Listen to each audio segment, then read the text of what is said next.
Selamat malam, saudara yang dikasihi Tuhan. Melalui Truth ID,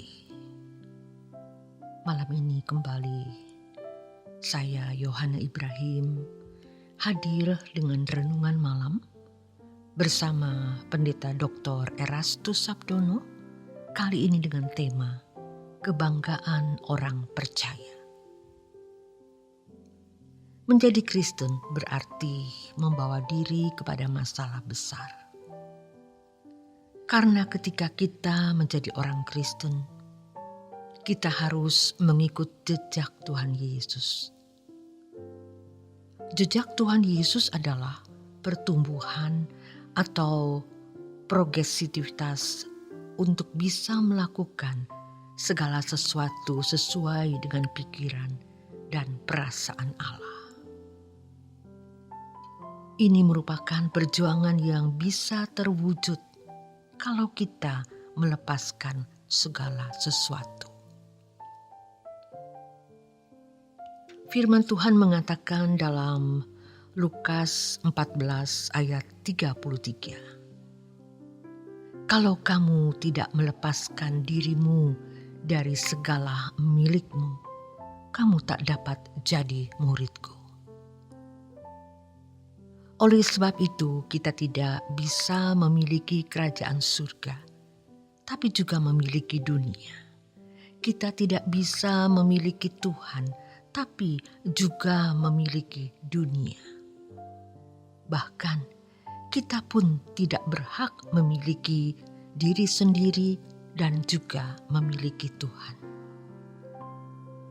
Memang konsekuensi menjadi anak tebusan Allah adalah kita harus melepaskan diri kita untuk dimiliki Allah guna proses dikembalikannya manusia kepada rancangan semula dapat berlangsung dengan baik.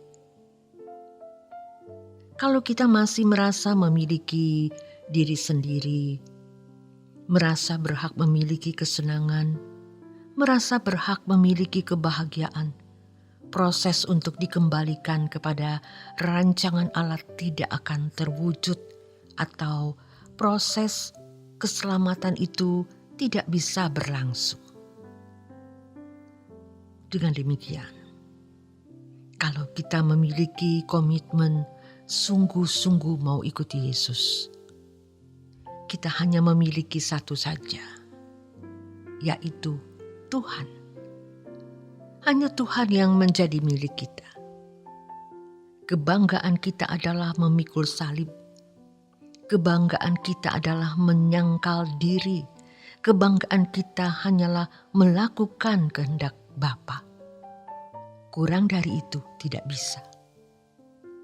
Menjadi orang Kristen benar-benar seperti orang yang dibawa ke pembantaian, seperti domba kelu dibawa ke pembantaian. Kita hanya berkata, "Ya, aku bersedia Tuhan." Inilah orang yang telah berhenti memiliki dirinya sendiri.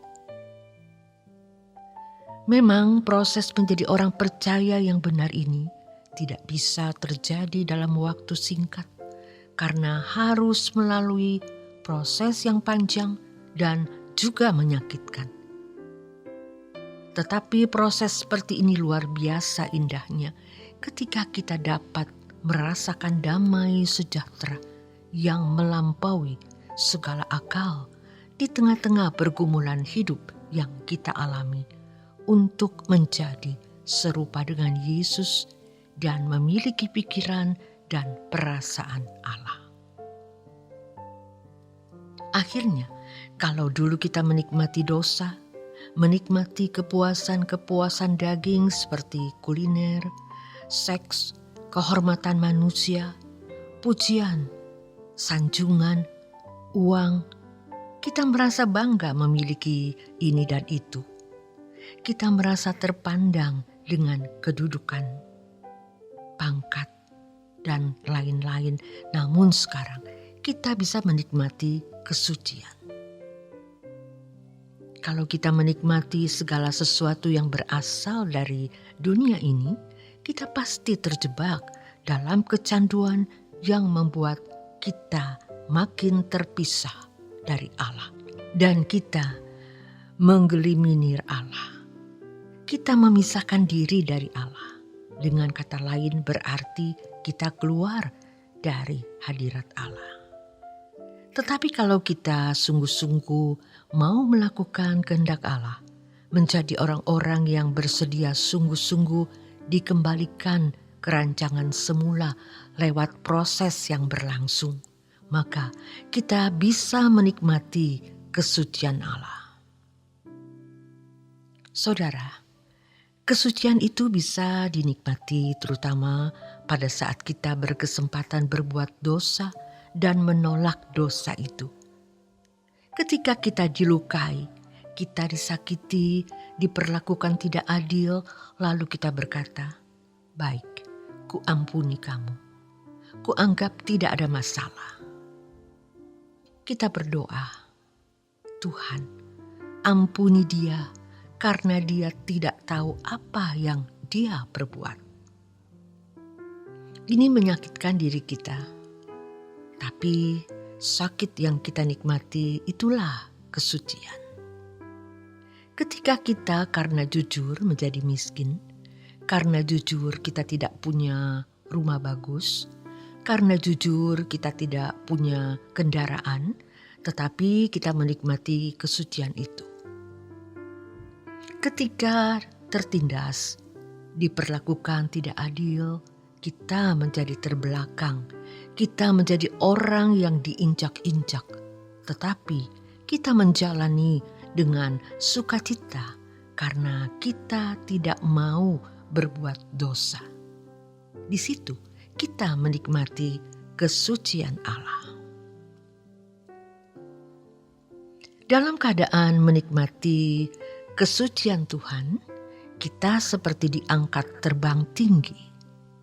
Kita masuk dalam dimensi Allah. Kita akan bisa mengerti rencana-rencana Allah di dalam hidup kita melalui perjalanan hidup seperti ini.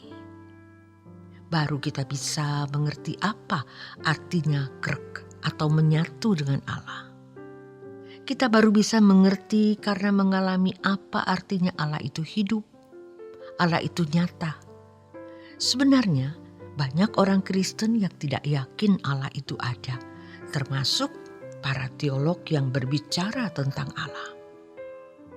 Kalaupun dia bicara Allah itu ada, dia hanya berteori. Buktinya apa? Dari cara bicaranya, kita tahu bahwa dia tidak menghayati Allah itu hadir.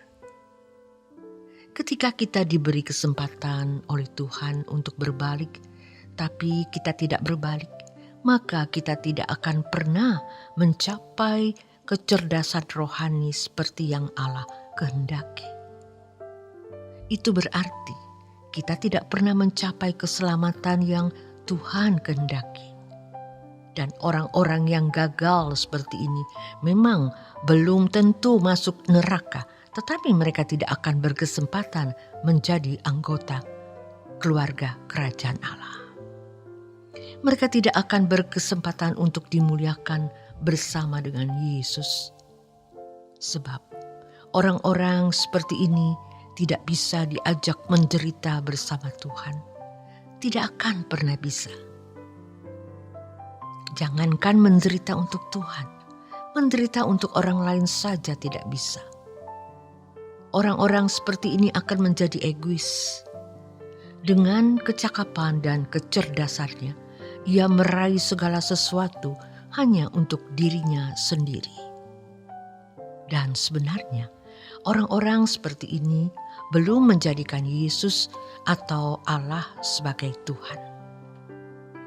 Karena dirinya sendiri itulah Tuhannya. Dirinya sendirilah itu majikannya. Yang ada di tata hatinya itu bukan siapa-siapa, tetapi dirinya sendiri. Ia merasa berhak untuk menjadi majikan dan tuan di dalam hidupnya. Seseorang yang sudah bisa mengecap kesucian, baru ia bisa mengecap yang namanya kebaikan Tuhan. Sebab kebaikan Tuhan tidak boleh hanya dipahami sekedar memberi kita sukses karir, sukses studi, atau sekedar punya rumah tangga, anak-anak yang sempurna, dan fasilitas yang tidak berkekurangan. Tidak boleh begitu.